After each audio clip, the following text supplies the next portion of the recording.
Hey, what's up? Just tapping in for another video, and this one, uh, I just want to say what's up to anybody landing on here, and just I hope anyone that taps in here is enjoying something, because I had an idea, um, like a day or two ago. I've had like a lot of time on my hands doing different jobs, like a lot of experience, and a few times in my life I've been courted for leadership, um, and mostly when I was courted for leadership, I wasn't interested in leadership, because by that time I already had enough experience that I didn't want I didn't want uh, I'm more of like a self-directed person, and I can work with people like teams, but when I'm expected to lead people, I would there can be um there can be like it's not it, I find it a little bit as a weakness when you're tasked with leadership as opposed to leading organically, because when you're tasked with leadership it's a little bit of a liability, and it can be like a leverage game where the people or person you're tasked with leadership, there's something of, if you're tasked with something, you're somewhat vulnerable by the task, so you can actually be the one getting ran getting ran or ran out of somewhere, by actually being tasked with leadership. So I would stay away from that, and I think I was more so interested just in being productive. But I just had a thought the other day, which is that if I was I imagine myself as being a leader, like some kind of like something I've done, like I've done different professional driving roles, and I was successful in the training, and I took on to the skill set quickly, and some of my background converged on that. But then people that I would get trained with would be interested in becoming leaders, and they would progress because they showed interest in leading. But if I ever did have myself in a leading people that have regular jobs, I would specifically say to please enjoy the weekend. Please enjoy your weekend. Please find something to enjoy and make a point of it, because it's like so you can imagine, like, whatever you got going on like in life, the weekend is like a perfect time to try to earn a little bit more income or do something productive still. And it's like whatever calculus trajectory you're on, it may kind of need you to work on the weekend. But if you can specifically take time out to enjoy something on the weekend, that's the first step to actually having a life. I think is like taking time just to enjoy. Um, and I'm not gonna say for you, because that sounds a little bit like selfish, and you can be defeated when you're thinking selfish. But just to simply take time to enjoy, because enjoying is bigger than you. When you enjoy, you, like, for example, I was just coming out of a coffee shop, and when I was in a coffee shop there, I a lot of times when I'm in a venue, I'll practice at my instrument, and part of practicing, if the a lot they say that like a lot of great rock and rollers, like some of your outstanding of I can't name any off the top, but your outstanding guitarists, some of them got a background in classical guitar, and it's not widely blasted, but it's known that that classical guitar is a great inroad to almost any form of guitar playing or stringed instrument for that matter. And part of that, the difference that I when I took lessons for classical guitar, they were much different than my lessons with other guitar. The other guitar was more arbitrary. This is how you hold the guitar, and why don't you try to do this? Why don't you try to do it better? But then when I got with the classical guitarist, we weren't playing next to nothing of music. We were just doing exercises with getting the fingers comfortable with the guitar, and so I can do that without making noise. So I'm at a venue here, a coffee venue, and I went to kind of like a corner, like I was out of the way from who was there when I got there. I was reading a book, and sometimes when I'm abroad in life, I'll get a knack for something. I'll just get a hinge or a hunch or a hint that I'll be reading something, and then all of a sudden like my like every once in a while your body or your face, it'll make like just a noise that you actually didn't plan, like your mouth might go like, and you hadn't actually intended to do that, and I'll just get some like hint to change what I'm doing. So I have been reading a magazine my father gave me. He gave me within the last couple of days, is about is now 13-year-old catalog of guitar, of great guitar, lessons on DVDs with some real blues players like from the Delta. Like I don't mean to name drop, but I'm about to name drop hardcore right here. I think the man's name is Sunhouse. Anybody who may be familiar with the name Sunhouse knows what kind of name I just dropped, and what that man is about. You just take a look at that man's picture somewhere, and that's what I was reading, that catalog, because I just actually enjoyed the catalog of it. Whether or not I'll ever order those DVDs, whether or not they still exist, I just like the aesthetic of people that are about that much about guitar, whether the actual artists and their catalogs and the teachers, but then also the people curating the magazine. That had been um, a magazine called Guitar Workshop, I think, from like 13 years ago, 12 or 13, 12 years ago, technically. No, 13, 2012.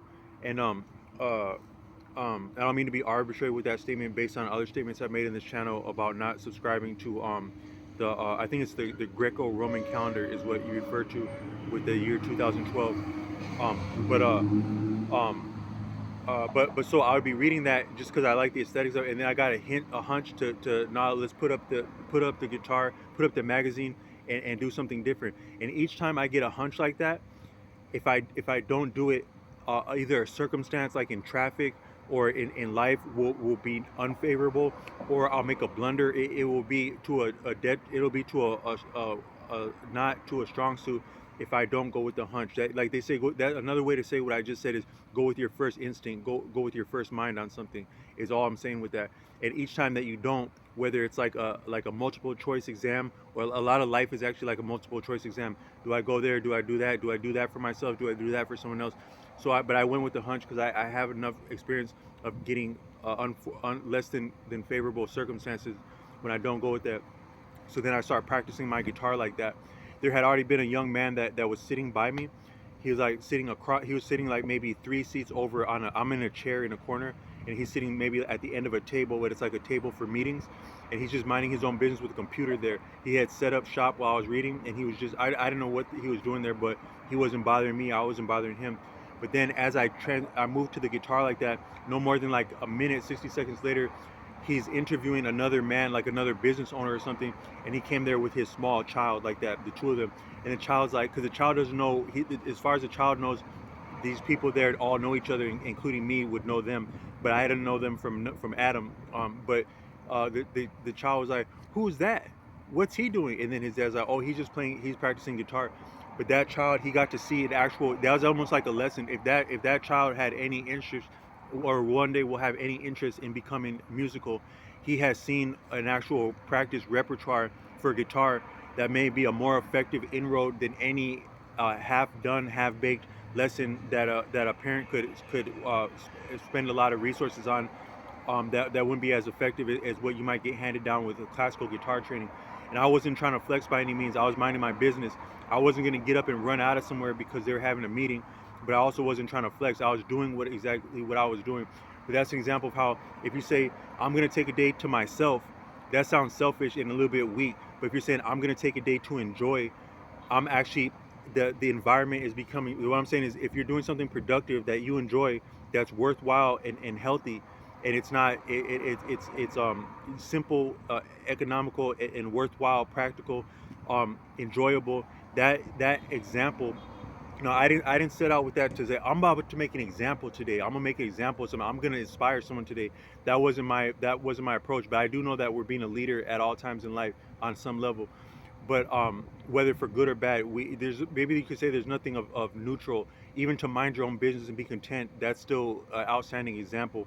But you may say that we're either going uphill, maybe you could go flat too, but you're going more so uphill or downhill, and that's the same with like making an example for other people. But so that might have been a good look, and just a good little, like sometimes you don't appreciate how profound young people pick things up. Even you yourself pick up things that other people do, things that other people say, things that you say. It register with you, and it can impact your outcomes. That's one reason I don't like a lot of advertising. For example, like when they have advertising about like insurance for different things, like heinous mishaps, or like medical things like that, things that you're not currently dealing with. but it's you can tell it's specifically for there's a profit incentive because you get into some if anyone watching this if you've ever got into real trouble some level anyhow any kind if you got assistance to get out of there, you likely would have needed assistance. You may have barely got that, and you got it by some form of favor, like being where you had to be. Like I was in New Mexico this summer, and I had been on a motorcycle for days, not resting for days, in a lot of heat for days. And as I take a break in Old Town, New Mexico, in a park there, just to practice, I had to use the restroom. I asked for directions to the restroom. I stumble into an apothecary where they have real like I speak out against RX medicine on here, but they have real medicine there that's like curated from nature. I had been aware like from watching Tosh Street Bay of the value of like what we call weeds like dandelions and stuff like that for health and also medicinal purposes can be simply outstanding. And so I bump in there, and they have refined tinctures and teas of dandelion that can also have like a renal boost that specifically gets your organs back functioning after you may be been water deprived or exposed to a lot of heat, stuff like that. That's a real life. That's real life sucker that you would need in but it's not something that's going to be widely publicized. Oh yeah, here go the coolest thing in the world, the coolest thing in Albuquerque that can get you out of real difficulty like that. I'm sure people there that would be inclined would know about that. But the real things that you need in this life, like a way out of trouble, you're not getting it no sooner, no later than you need it if it's actually appropriate and effective. Because that's how this reality exists to my taste. It's not something that's going to be in your face with a profit incentive that whole time. But some of these things that would like appear is like advertising medical services or legal this and that. It's something of affecting your subconscious mind that you haven't experienced that yet, but just people talking about that stuff, it can still influence people. But all I meant to say is that enjoying would be better than to be selfish. And so, but when you're enjoying, it's broader than you because it's good for you. I think they say what's good for the goose is good for the gander. I'm not sure exactly the nuance. That's called an idiom. When something doesn't make sense without the cultural context or like the deeper meaning of that, you can't entirely know what it means just by the words themselves. That's called an idiomatic expression. It's like similar to you have like vernacular would be like less formal like slang, and then you have like dialect is like ways of enunciating and in syntax that's unique. But then there's another word for like idiom, and that's like things that you have to be from an area to know what that means and be familiar with that. You can kind of feel it. Sometimes you can sense it. Like another idiom would be like it is what it is. If you say it is what it is, that's an idiomatic expression because it doesn't entirely make you can feel what it means, but it doesn't entirely make sense just by the word. What is what means, But but what's good for the goose is good for the gander. I think that's an idiomatic expression. So what I'm saying is that when you're enjoying a day, you're like I was enjoying like an espresso and practicing like that, you may actually have a ripple effect that could really it could make more of enjoying for that. So you enjoy that, but also you're showing other people, no less than young people who are more impressionable and more experiences are more vivid and also shaping for them. They see what it actually means for an adult to be content, healthy, more because I've been getting a lot of exercise on my hands this summer. It hadn't always been intentional, but it was still good. I think so. Like exercise is good, so I've been more so exercising a lot this summer. This young person sees an adult with enough autonomy and contentment to enjoy themselves in their own company and an instrument. That's some of the beauty of an instrument, but also some of the beauty of maturity is to enjoy your own company, not to be not to flee social contact. Because if I was fleeing social contact, I wouldn't be in a public venue like a coffee shop. To be comfortable enjoying your own company in a somewhat social venue like a coffee shop with an instrument, no less. That's a good look, I think, for anyone. And it doesn't. And even if someone older than you or your age, they could be inspired. And you don't have to pick up an instrument when you're 3 months old to become a great in anything. You would be. I watch. There's a man named John Danaher. I think his name is. He has a gift and a passion for jujitsu. And he had some media content that proliferated like right before the pandemic. There's an online jujitsu school. I think it's BJJ Fanatics. He's something of a fanatic like that. And but he was saying, and he had this kind of. Sometimes you'll see some advertising that's really kind of well done and beautiful. It might be like a 5 minute piece, and it keep somehow that advertising targeted you, but you enjoy watching it. So I would enjoy these John Danaher advertisements like right before the pandemic, and he was saying in there, a lot of people overestimate. I'm gonna quote the great. I'm gonna quote the great John Danaher. I'm gonna quote the great John Danaher and say I almost got stuck talking like that. Whether you were playing like that and then you got stuck talking like that all the time.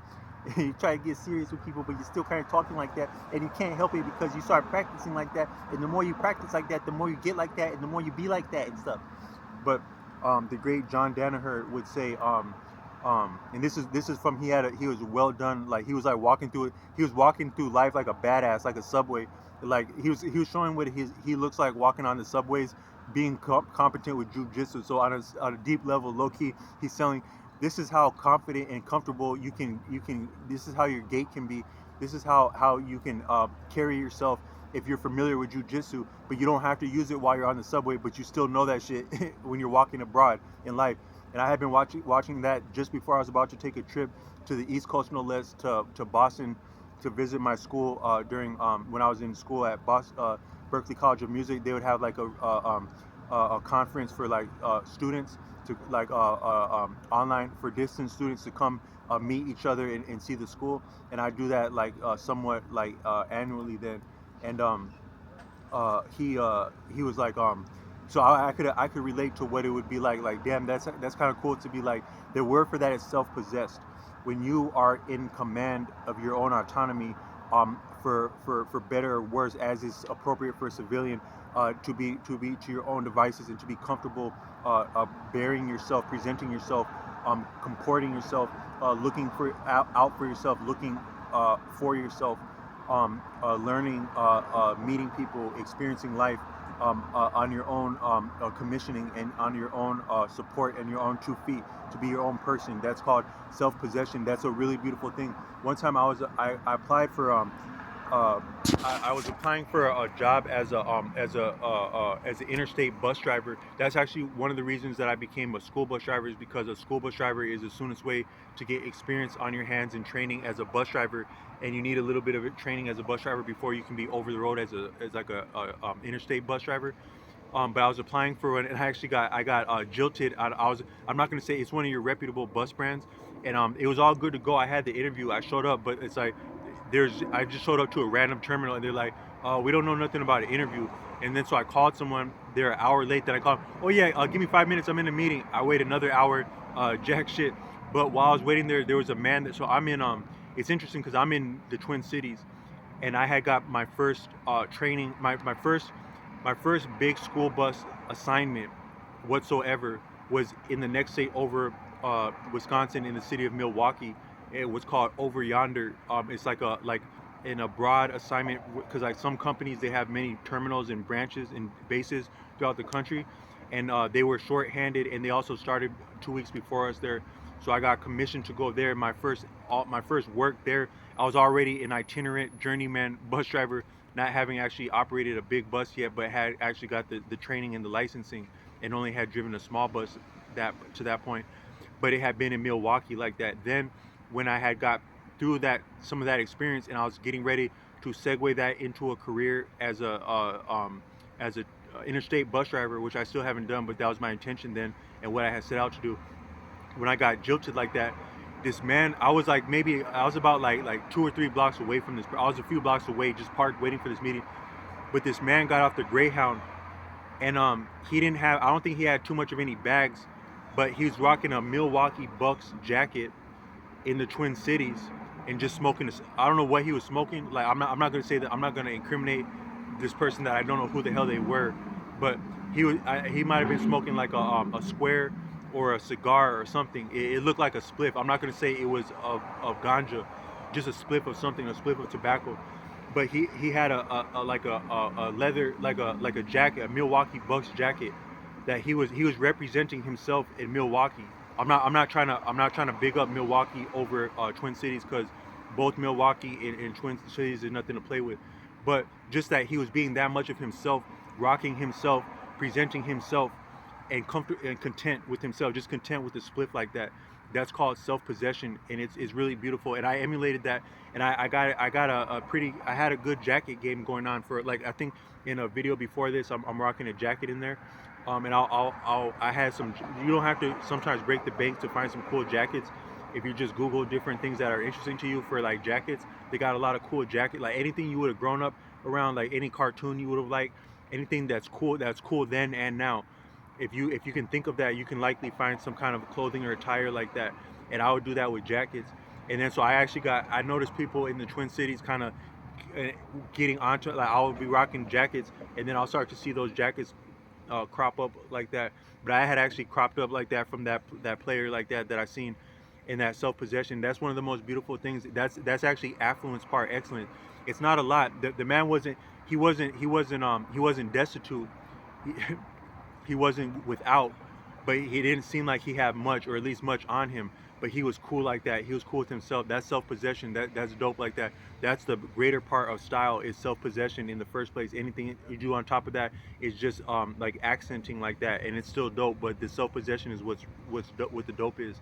And then so John Danaher, he looked like that in these videos, promoting Brazilian Jiu-Jitsu, which is one of the it's a strong means of self-defense as hand-to-hand goes, and neutralizing someone's body. It's like near about like wrestling, but more so with like holds and stuff like that. And I think a lot of law enforcement, they emulate that, but it's been questionable how effective that is, like on the street, like with concrete, because some of those positions, and there's like the sport of BJJ, and then there's the actual real life self-defense of it, and they're not the same. They don't. It's not. It's like real life is no holds barred on top of any surface. Sport, there's holds barred, and it's a cushioned surface. It's not dangerous, but it's just different like that. So it's been questionable, but that really stood out, that thing about that advertising that I watched with him, and I would enjoy watching it as much as it would pop up on my feed, and it would do so a lot. But one thing he said in there was that many people, they overestimate what they can accomplish in 1 year, but they underestimate what they can accomplish in 5 years. That's inspirational what he said there. That's so dope there. And he didn't necessarily even mean that as though you gotta be BJJ just like me. He's saying, this is what I do, this is what I love, BJJ, and this may be healthy for you, it may be empowering for you, it may not. I don't know if he said may not, but he was just more so presenting himself. That's a dope way to advertise something. This is me, this is what I enjoy. You can check this out if you're interested. And I had watched enough like martial arts stuff that maybe the algorithm could figure that I'd be interested in stuff like that. But here go me. This is what I do. But you can also do this or something that you like to do, and it don't take more than 5 years necessarily to get competent at it. You might not be outstanding in 1 year, although you can be great in 1 year, because I've had a lot of progress within 1 year on guitar. But you don't have to do none of that, but you can also. And so that's the same way I would promote. Like, I like to think of representing things like the guitar, is that you can really, if you were to do it, if you were to enjoy it like this, if you were to take onto it the same way a smoker, heaven forbid, a person starts smoking and now they're touching that pack several times a day, that's what it's going to be like if you start touching a guitar several times a day. I didn't say nothing more arbitrary than that. All I'm saying is that you start touching it a lot, you're likely to start touching it more, and you're likely to start getting better like that. That's all I'm saying. And there's more opportunities to touch it than you would think if you're proactive about it, like taking it with you in life to a coffee shop. So I would assume fancy inspiring a young person, a peer of mine, or a person older than myself, because anybody can do anything consistently and have the results that come with doing it consistently, I think. But I actually had a little bit different content, but that's almost like a topic in itself, and I kind of want to land it there with the tenor of that. But I have a more nuanced conversation. Actually, I just got a premonition to keep going. Like, I don't know if that honk picked up in here, but as I was about to shut up talking, a honk, something just beeped. It gave me encouragement to keep going stronger. And today I actually had a premonition to create content. So what I was gonna say, what I wanted to start this video saying, but then I went to a segue, is that some things like overlap, and some parts of a process are the same as different parts of that process. So like when you first pick up an instrument, it's a lot of work to pick it up. It's like a lot of humbling because you have to humble yourself to get around a teacher to pick up books. You don't have a lot to show. You maybe have interest, you have sense, you may have talent, a knack for music, say like with an instrument, but your passion, your interest, your romance of the instrument, it surpasses your actual your technical proficiency and your your, for lack of a better word, your muscle memory and your habit at that point, your fluency at that point. But you can, so it's a little bit of a lag and it's a little bit of work and a chore to get on with it. But if you do so even consistently, like say you pick up a guitar for the first time and you're touching it a lot, within not too long you may have an experience of enjoying it. At that point you're a player to me. You have, for me it was like I had picked up guitar a lot of different times. I was on hard times sometimes. I normally tend to pick up the guitar when I'm on hard times, and it was my first time back from university and I was on hard times and I was playing a lot. I was in my father was chronically ill at that time and I was at my parents' home, but we had a small apartment and my father would more so be in the living room dining area most of the day and night, and I would go into his room where it's quiet and practice like that. It's not a really cool look to be up in your dad's room as a grown ass man practicing an instrument, but I'm gonna keep it all the way funky with that. But one time there's like a famous coffee shop where I live. It's a really famous, it's a brilliant coffee shop, brilliant coffee, brilliant people, brilliant vibes. It has really cool vibes. This summer I met a rabbi and spent time with him. I spent like 8 hours with a rabbi this summer. He's the kind of person to kind of do strange things. So like when we were he brought me to like a sequestered location to meet people of his pedigree that had been gathering that same day I met him, and he wanted to expose me to that. He wanted me to have that experience. That was unique of him and big of him, because that was a lot of trust that he had in me, but also he was sending himself to bring me into a privy type of environment. I didn't get on with anyone or into any like real setting of like of partaking of something that I'm not from that background. But I had brought my guitar with me, and I was playing some music that I had, some repertoire that I was fluent with and had built up at that point.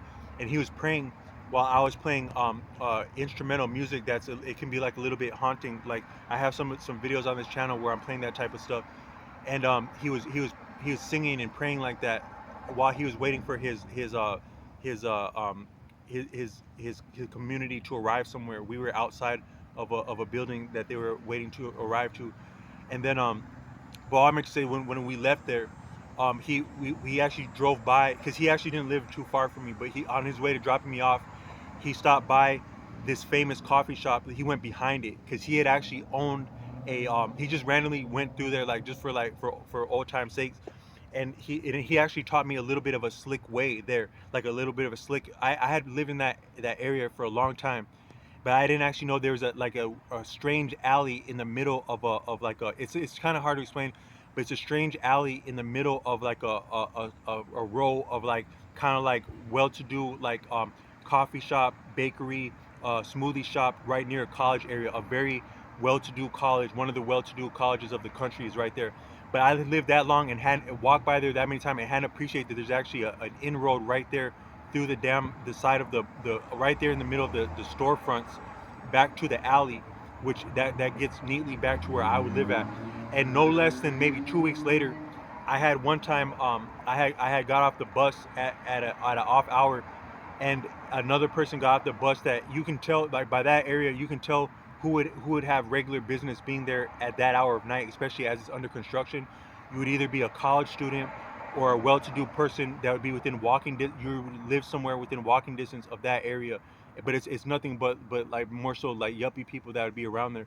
But this person got off in the middle of the night with me, and didn't I lived there for nearly 25 years, so I can tell like who it seemed to be from there. And the person got off ahead of me and just stood there. Seemed like they had no direction other than to see where I would go, and I let them go first just to see what the hell they were on, and then they didn't know what to do with themselves, not knowing which direction I was going.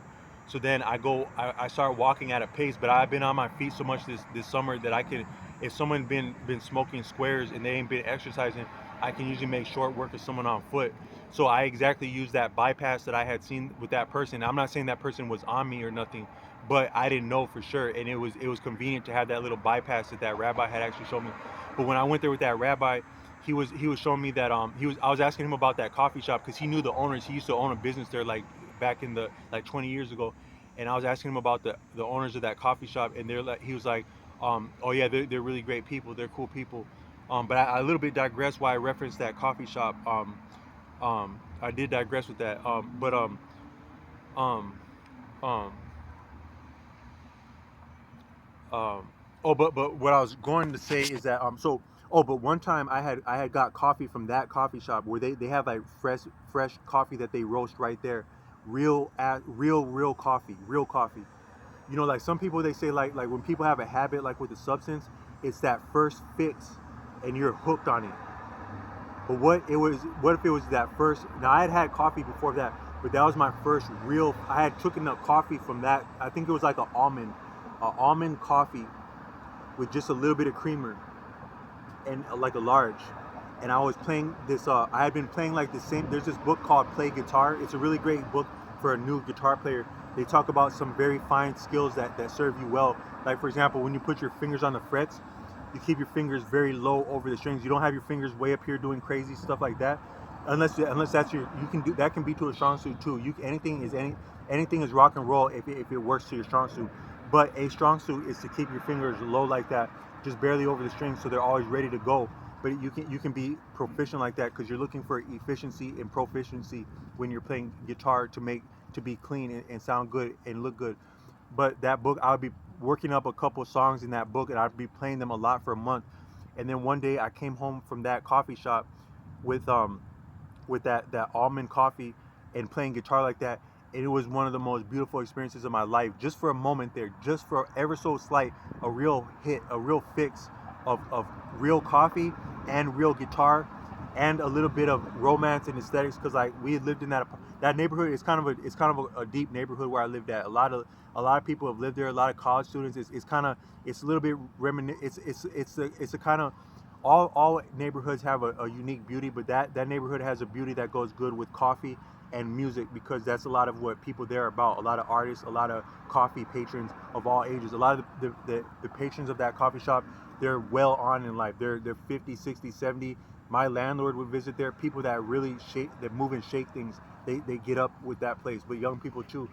And that experience, you could say that as much as I spent on coffee and enjoyed coffee for the last decade since I had that experience, about the time I got that my dad had got that magazine like that, around that time, that as much as it's because of that experience right there in my dad's room right there, where I don't think nobody was home that day, just me, my dad's room, a guitar, and some real ass coffee like that, got a person hooked like that. But that's when you're enjoying the instrument. But it takes a little bit of conscious intention to practice and work up to the sensation of enjoy. But such has also been like this YouTube, where on this YouTube I've actually enjoyed it's just kind of been interesting to make videos, and I'll have an idea, and I like the sensation. I've always appreciated original thought. Long before I made content on YouTube, I would enjoy thinker like that's called a Muni in India. A Muni is someone that conceives original thought. It doesn't mean you're a professor. It doesn't mean you're a sage, but it doesn't not mean you're a professor or not mean you're a sage or an aesthetic or a recluse or a renunciate or a devout person or a working person or a student or a young person or an elderly person, a seasoned person, a matron, a veteran. It just simply means that you think original thoughts. And India has given us some of the that's one of the strong suits and propensities of India. All the continents and the human families have all the strong suits and propensities of all the other families and continents, I think, because we're human. But you can have some trends, and India has a trend for original thought, I think, as science goes, as medicine goes, as art goes, as music goes, as faith goes, as thinking goes. Philosophy, the love of wisdom is no more than philosophy is the love of wisdom, and India has that in manyfold. And I've been benefited by some great thinkers that are anonymous and known, like Osho or Swami Vivekananda, and some famous poets that would find their way into the works of Osho and Arthur Avalon and Swami Vivekananda. And I but I'd been a connoisseur of original thought, but not only from India, but also just even America, like people younger than me, people my age, anyone that got something interesting to say, I'm clicking on that. So that's how I've been for long. And then the reason I got into content is because last year I started watching content by person named Casey Zander. He has he talks about dating, but to me he's a little bit of a savant because he's young, but he can enunciate some of the real sticking points and dynamics of push and pull that have to do with dating and being attractive. And I'm not saying that you can master that, or that's under conscious control entirely, because there's a person that I met in church as a young person. She and her brother were from Baton Rouge, and she would like that. She would quote that Southern music, and she was like, "Get it how you live." She really believed in the saying "Get it how you live" when we were like seniors in high school, and I think that's the realest thing for life, for success, for art, for dating, for love, for living, for being a leader, for being a man, for being a woman, for being anything. Get it how you live, and you will tend to get it the way you live. That's the best. But so I'm not trying to say about like learning about style or dating as though you can be better than that you can consciously control that. But I just like learning, and so he has some interesting things to say about like push and pull dynamics of attraction, and then so I participated in his forum. I think it's called um,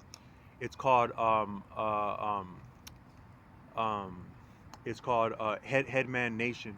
It is, and so you gain access to higher tiers of his content by an end of the forum and rank within the forum by submitting original posts, and then them getting traction like in the terms of likes and comments. It increased your rank.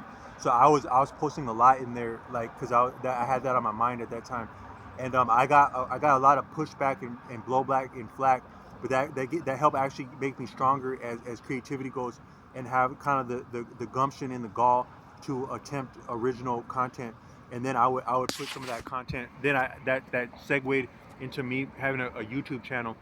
And it never was intentional, like, oh, I'm about to have a YouTube channel, or this is what I'm about to do now. And but it's just kind of cool to land something. And once you get that first time where it's like, damn, someone actually watched that thing that I made, it's kind of like that first sensation of the coffee and the guitar, like that. um but all I meant to say is that to this point, it hasn't really been hard or arduous because I enjoy doing it. But at the same time, it's a little bit thankless because you can see people do things a lot more fly and enjoyable and get any number of millions or billions of views with that real. I don't know what that actually does to a person to say you do some fly ass sexy stuff online and you have a billion people tap in with that low key. And low key is probably better than like a billion people low key are messing with that sexy shit you did. A billion people. I remember when I first uploaded the first channel, the first video on this channel. You upload content online. You're now a YouTuber. You're now a content creator. You're now outside. I remember it was like winter time. I remember just having the sensation of being outside in life, like being out in life, like it's showing yourself out there in them ethers like that. You put yourself out there like that. That's actually that's a unique sensation. I'm sure maybe a lot of people have got that, but I haven't heard a lot of people talk about that. You're now outside with something. What does that feel like? To me, it felt kind of, it was kind of dope like that. But also I knew how dope of and how heinous of that has gotten for a lot of people. I knew that, and I wasn't just doing it just to be. I wasn't doing it for clout in itself. But that's a unique sensation. Be outside with something. But what about be outside with some sexy shit and you got a billion people tap in with that? I can't speak to that, but that would have to feel like something like that. But by and large, after that first kind of like that, like, damn, I'm out there with this thing I'm doing.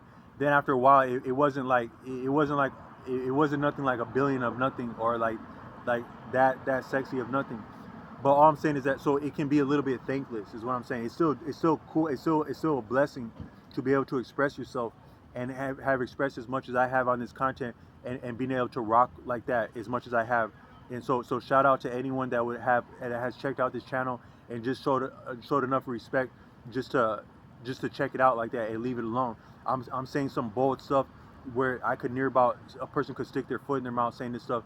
but by and large, so far it's been able to rock like that. So I just want to say thanks for that for anyone checking it out.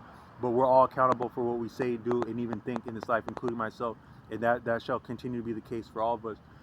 But sometimes it's also thankless too, in that it's like, man, you're putting yourself out there. You're speaking prose. That means like not poetic, not musical, not humorous. Just straight talking like that. That's called prose, at length like that.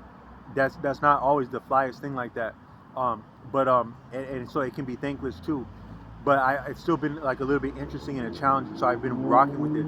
But today is the first day where I was like, I'm gonna do it I'm gonna do it to do it. I'm gonna make a video to make a video. That's the first time I've had that thought. The other times I've actually thought I had something to say. Today I also thought I had something to say, but today is the first time I felt prompted, like you really need to say this message. What that message is entirely, I had an idea of it, and I haven't got to that point yet in this message. But I had a premonition say that this is your day to make a video off the strength, for the sake of a skill set, for the sake of content creation, to overcome the hurdle of letting it fade out because you did or didn't get enough of thanks or traction or high five or pat on the back, stuff like that. Because I had a silly thought a day ago, is that the skill set is worth more than the applaud. If you think about it, you could say probably the experience too. The experience, but a lot of your skill set, it actually opens roads for experiences. Like for example, when I went to my first time as a school bus driver, big school bus driver over yonder side, Milwaukee. I'm put up in. I go there by myself. I'm put up in a hotel. I'm now having a professional experience because when I get there, the first thing I do is I see my other my other dipshit colleagues that I just got done getting trained with. A lot of us just got done getting trained, and we got our ass to Milwaukee somehow differently, but now we're getting up together now, and we're having a somewhat professional experience, even though we were all upstarts and newbies. Most of us, there were some vets there, but we're newbies and upstarts. But we're having a real professional experience. That's not an experience that, right, coming from my background. I'm not saying that I'm from anywhere, but I'm just saying with what I've had going for me and not going for me in life, with my background, to be having a professional. Now you may have like a job. Like I'm at a coffee place now. I would imagine at a lot of your baristas, that would be a rare experience for a barista to get sent over yonder somewhere because they value your skill set and they need your skill set. That your skill set is a currency in itself, as an industry, a field, but also as the place that you work for. It's a indispensable or somewhat less dispensable skill set that can't easily rapidly be interchanged. It takes some initiative, effort, and resources to get someone to that point. And also they have to have a stable enough background in life. You would have to overcome a lot of things with tact and decency to have the standpoint and the standing to be trained and accepted with something like being commissioned with transporting pupils. So I'm just saying that you're something of a valuable component at that point on some level, to be courted, invited, and put up somewhere for your services and your skill set, even though you're new with your license. Maybe they just needed our license more than our. Maybe I'm being a little bit pretentious with that, and they just need some damn licensed drivers to get these kids to school. But in a lot of other jobs that wouldn't be called professional, that's technically, I think, professional because it requires a license that like a CDL. So that's a degree of being a professional driver. But a lot of other places you wouldn't have that experience. So all I'm saying is that your skills, they can unlock and create experiences for you that you wouldn't otherwise have. Those experiences, the skill set can be like that. So experience itself is worth more than applaud, but then skill set, it opens the inroad to experiences and also resources that come with that can mean the difference between life and death sometimes, or a relationship and not a relationship, is what skills can lead to. So therefore, the skills and the experience, but also the skills, is worth more than the applaud. So a lot of people would, and so one thing I wanted to do, I don't want to plagiarize myself because I made this similar statement in that other venue I referenced, but I wanted to talk a little bit, like nowadays, a lot of people would say, hey, demonstrate, don't explicate. That means show, don't tell. Now, actually, on the surface, a lot of people would rock with that. Oh yeah, that sounds cool. I better not say shit and only do shit so that I can be better accepted. But that might win in a lot of things. But similar, if you were to watch like say that Casey Xander, and he talks about push and pull, attraction, this and that, what you may appreciate watching Casey Xander, what I did is that the more you learn about being attractive, the more you learn about style, the more you learn about the opposite gender or the same gender that you're attracted to, and the more you have the intention to impress somebody, the least likely you are to impress somebody and get on with someone. It doesn't mean that getting your shit together, getting your appearance together, your livelihood, your lifestyle together is not to a strong suit, and that can't also cost you opportunities in relationships by not having that good to go. But just getting it good to go, and even that you would get it good to go so that you could get on with somebody, maybe the exact thing to not get you on with somebody. So it's kind of like a little bit like a cat. Like for I would have like there'd be like a lot of I had these different clients I would serve as a PCA, and they would have animals, but especially like cats. And that cat, you get in there, you try to go up, pet that cat, be nice to that cat trying to get the farthest thing the hell away from you. But you do the work, you mind your business, you forget about the cat, but you also forget that you had put on a nice scent that day, like nice deodorant or something. You took a shower. That cat will come up to you 45 minutes after you've been there, 45 days after you've been there, a year after you've been there. It actually warm up to you and the real you. It peeped the real you, and it was attracted to something of the real you, not the fake ass you that walked through the door with your pretensions of being nice and loving to the cat that you don't know. Now the cat actually know you, have a reason to like you, and you might have a reason to like the cat more. So it's really like that. But um uh but so what I appreciated with the Casey Xander is that a lot of things are like they're indirect and they're not exactly intentional. And as you try to do something intentionally, you may frustrate what you're intending to do, because the nature of your intention, it baffles the organic um, uh, uh, reciprocity that takes place when things are natural. But the best way to get on in life is to get it how you live. But but with that, well, another thing is that if you do something to impress so you lose your the moment that you do something for the sake of another person's liking, you lost right there. You actually lost right there. But it's not that you can get away, but it's also, it's like a sweet spot too, because just like attraction. So you try to be attractive, you're gonna look like you're gonna look pretentious like that, like I probably do to a lot of people. But then you say, man, forget being attractive, and you try to not be attractive in order to be attractive, or you just simply don't care anymore at all. That may also be a strong suit. So you're damned if you do, you're damned if you don't. There's a Osho, the order Osho has there's a parable like that from Asia about like the bird of enlightenment. So the story goes that there's like a shop owner, and he had been living congruent and righteous enough, and productive enough that he was near about to become enlightened, such as that he was approached by a bird of enlightenment. And then so this bird is here, it's like, hey, I'm the bird of enlightenment. And then so more or less there would be he has an inclination to seize or apprehend the bird and experience enlightenment. But the bird is somewhat it has prescience. It can anticipate him like a lot of creatures can. And the sooner he tries to grab the bird, the sooner the bird evades him. But if he ignores the bird, then the bird taunts him. Don't you want to be enlightened? And so he can't. So he's damned if he does. He damned if he don't. If he seeks the bird, or if he ignores the bird, he's stuck like that without the bird. That's a lot like attraction. But then at a certain point, he actually forgot about the bird, and he got into his work. But not only did he pay attention to his work, but he became the work. It's kind of like I said in other videos that I think that a lot of times you may have like certain experience of different things. Anything. It can be like uh, uh, uh, love making, exercising, creativity, music. But at a certain time, it starts to pulse a little bit. Like sometimes you see people like they're doing music or something like that, and then they start rocking with it. Now, not like if I hear a dope hip hop beat, a lot of times I won't just start bumping my head like that. I won't, because I normally won't just start bobbing my head like that. There's this one song with Tupac back in the day, and he was like, "Yeah, man, and you're probably right there right now with your fake ass friend, and he's probably bobbing his fake ass head to this real ass shit." There's a line like that in one of Tupac songs. I can't remember what song that was.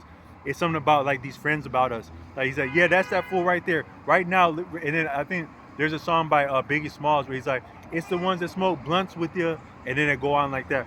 But Tupac said something like that. Yeah, that there he go right there, bobbing his fake ass head to this real ass shit. But I always feel like that ever since I heard that, when I start bobbing my head, I feel like I'm that fake ass friend bobbing his head around some real ass Tupac beats with these other friends that I don't really give a damn about. So I don't bob my head like that. But if you actually get creative about something, you can. That's how you know that it's getting. That's how you know something's real, when you start pulsing despite yourself, because this life is actually pulsing like that. And likely, if you start pulsing, you're within some kind of current. So you can do anything. You can do anything, even love making, and it might be trite or trivial or commonplace. But if you fall into the current of lovemaking, the current of music making, the current of exercising, the current of being a man, the current of being a woman, that's different, and your actions have different. I think they have different meaning, to yourself and to existence when you're within the current. Because you can do any dumbass shit, you can do any smart ass shit, you can do any creative ass shit, but that's just your shit like that. It might still even be your stupid shit if it's not called for or it's not the best of you. But when you fall into the current now it means something. It counts for something for yourself and others. But you have to mess around with it a lot before you fall into that current. But I'm just saying, when something is pulsing, it's meaningful like that. Um, but so that's what that shop owner did with the Bird of Enlightenment. That he fell into the pulse of that wasn't in the Osho story, but I'm emphasizing that part about the pulse of it. But Osho just says that he fell into his work, and at that point, that tip of his hatchet flew off without him intending it to, and exactly struck the bird who couldn't anticipate the current like that. It had struck the bird, and now he actually ascertained and appreciated enlightenment. That might be also like getting on with cool experiences and people in life. Is that when you get into whatever you're about, it doesn't mean you're not curating your skill set or your style, your swag, anything you're learning, anything like that. But you get into the current of it. Now you may appreciate what is the essence of the value of what you're doing, the actual reward of what you're doing. And it might even be the current itself. The current may be, they call that a trapping. Like say a nice, you get a nice job, now you have a car to go with it, or a house to go with it, or a fake ass friend, or a fake ass partner that likes your shit more than you. I haven't got that much of cool shit that I got people that like me for the shit I got. I haven't got to that point. But you can imagine that those things are called trappings, the stuff that comes with it. But sometimes it's more trouble than it's worth. But the real cream of something, or the real bounty of it, it comes when you fall in the current of it. But sometimes you have to do something for the sake of it, when it's not serving you or you're not winning with it, before you can reach the current of it. But also with the attractive stuff is that the moment you, so it's not that we can get away from the appraisal of other people, the appreciation of other people, the respect, esteem, interest, desire of other people. We're human beings, so we're somewhat beholden or interested in the interests of other people. We're human beings. Try as we may, we have that instinct that we would like to be. We would like. I think we like to be seen. A lot of us. It's not that you want people to see you're special, but on some level you know you're special, but you want to be seen, and therefore you may want to be seen as special because you actually are special. Um, but um, but sometimes in order to get there, that's when you have to do things uphill. You have to do it for the sake of it. It get mean like that. So first you're doing something and you're kind of doing it. You have a desire, a romance, an interest, get you started with something. But you have to. It take work till you get to enjoy it. Now you enjoy it, and it doesn't take as much work to enjoy it, and the work also is enjoyable. Now that you have got to that much that you enjoy it, you're real at that point that you enjoy it. But then you may get to another point where, even though you enjoy it, you have to still work at it to get to the next level of continuing to enjoy it, or just continue to progress at it. Because sometimes things can plateau.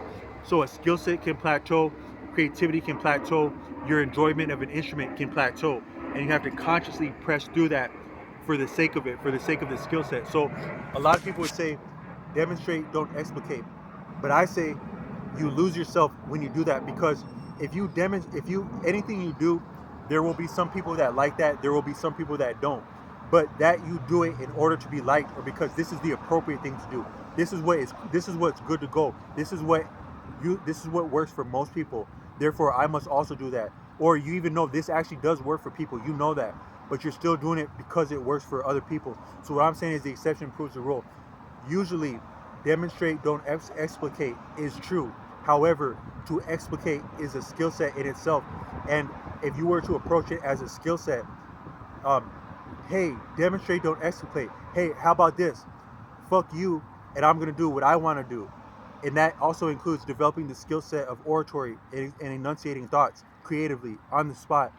Say something new to an audience and to myself as I say it. It takes practice to do anything, including that. Now you've done that. Now you have a skill set that's unique unto yourself because you worked at it. Now you can be as shut up as you would like to be. You walk in somewhere, people don't even know that you know how to talk. Now there's a moment that it's called for you to talk, and you're fluent and you're versed around something like enunciating something because you've worked up the skill set. Now you can demonstrate what it is to explicate without without being explicated to that it's better to demonstrate than to explicate. So the exception can prove the rule. And then um so I had some more thoughts, but um so so I guess I actually am getting a little bit fatigued with not fatigued, but I can feel the tenor come down because I had landed that, but I'm gonna yet continue to press. That's yet another degree of meanness. Is that, hey man, we got over the hill, man. This would be a cool place to take it easy on the downhill now because we got gravity on our side. Nah, fuck that. Let's pedal a little bit harder while everybody else ass is enjoying the sweet downhill. Let's get some more momentum so when we get into the next hill, our ass already got more momentum on that uphill, and we're now getting up past that next uphill while they're having to get back, suck it up into gear like that. So a lot of things are levels like that, and sometimes you gotta press things. That might be an experience of getting your ass kicked. Oh man, I'm tired now. Can we take it easy now? Nah, man, you started that shit. We're about to go to another level now. I'm about to. You wanted to see about me. I'm about to see about you. Let's go to another level now. Not forget that timeout stuff. Let's do it for the sake of it. Keep going like that. That's a degree of strength. But I'm not. I don't mean this to be bombastic or flexing like that. But that's actually a skill set.